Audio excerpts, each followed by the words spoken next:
Gram panchayat राज रसूलपुर के सरपंच पद के उम्मीदवार भाई राकेश रंजन उर्फ बिट्टू, जिनकर चुनाव चिन्ह बगुला छाप बा, जौन की क्रमांक संख्या 8 पर उपस्थित बा। वही बगुला छाप वाला निशान पर अपन जोरदार मुहर लगावे के बा। भाई राकेश रंजन उर्फ बिट्टू के भारी मत से विजयी बनावे के बा।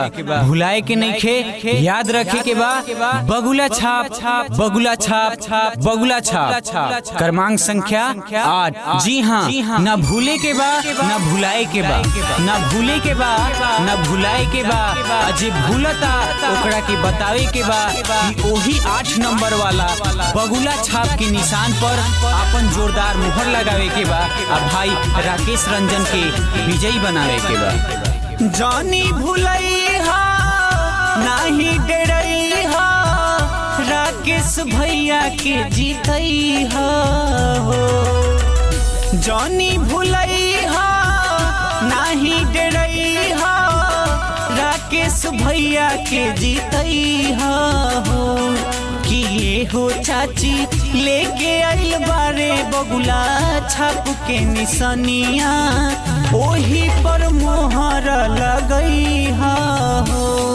कि ये हो चाची लेके आई बारे बगुला छाप के निशानिया, ओही पर मोहर लगई हा हो। बगुला छाप जिंदाबाद जिंदाबाद जिंदाबाद, राकेश रंजन जिंदाबाद जिंदाबाद जिंदाबाद, राकेश रंजन जिंदाबाद जिंदाबाद जिंदाबाद। राकेश रंजन मत घबराना, तेरे पीछे सारा जमाना। जीती है राकेश भैया होई विकास हो, इनके सब लोग करी विश्वास हो।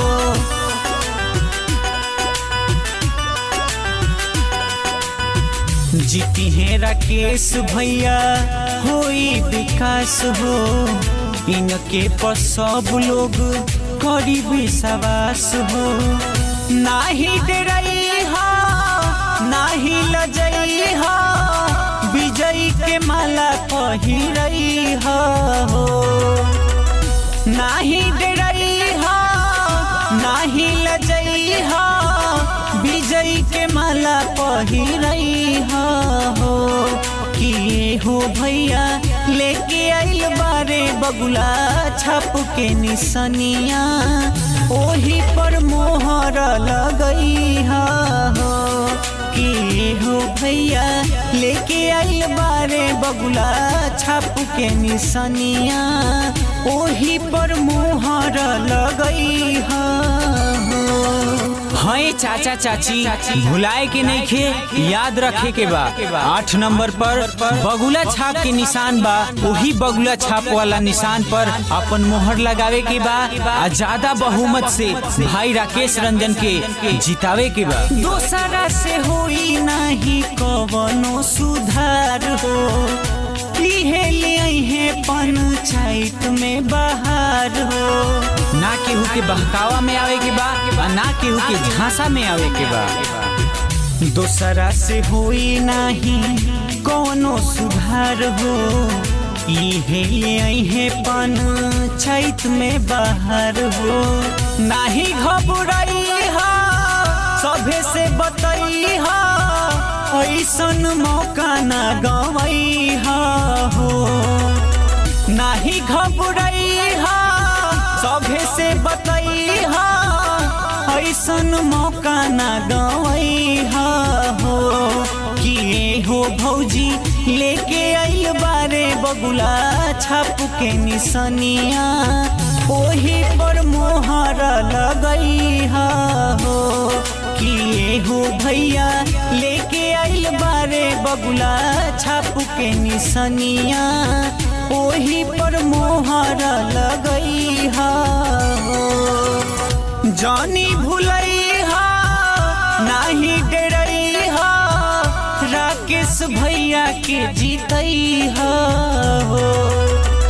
जानी भुलई हा नाही डरई हा, राकेश भैया के जीतई हा हो।